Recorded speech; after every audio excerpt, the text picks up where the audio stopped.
That's a really good question, and it's a question I like and like to answer.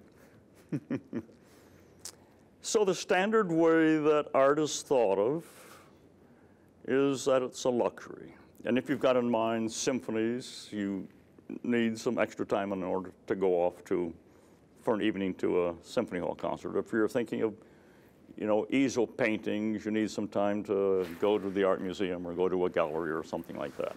So the idea of such art, everything about it requires some extra time. Well, you can play some music on your piano at home, but even so, if you're so busy doing other things, you don't have time to play piano. You can have some paintings hanging, but if you're really busy, of course, you just rush past them and pay no attention.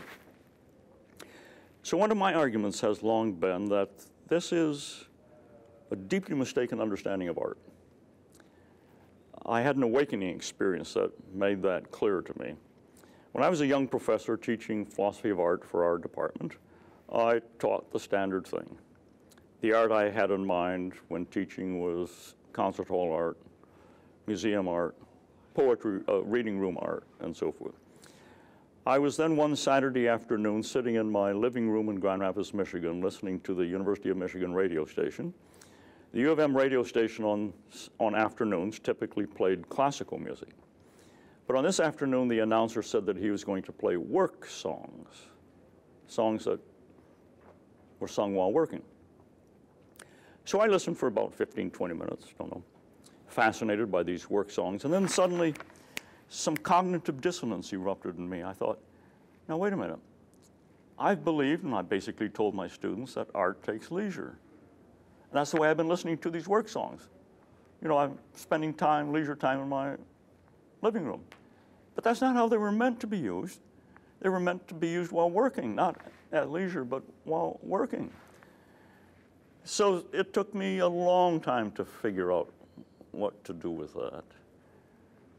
Did people think it wasn't really music? But it was music. Did they think it was too inferior to pay any attention to them? The guys who used to sing it presumably didn't think it was inferior. And the announcer on the U of M radio station presumably didn't think it was inferior. So I slowly but firmly came to the view that art, if we really think broadly now, art pervades our lives. Now, most of us don't sing work songs anymore. Working at a computer doesn't conduce to singing. So those have by and large disappeared. But look, we still have hymns. The Orthodox still kiss their icons.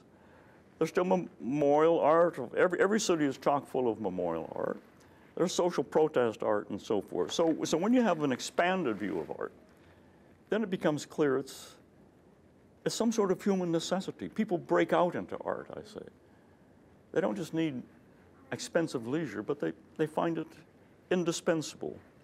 Art does all kinds of things. One of the things it does is enhances ordinary life. I suppose that's part, at least, of what the work song does. It ennobles this work in some way, reduces the tedium. A hymn, well, you could just say the words, though let's face it, if you just say the words of lots of hymns, they're not very good. A few of them are, but most of them are not up to the level of poetry even. But when you sing them, it's enhanced. That's the best word I can come up with, ennobled. We could do it. We could just say it. But there's something deep inside of us which says that's not enough.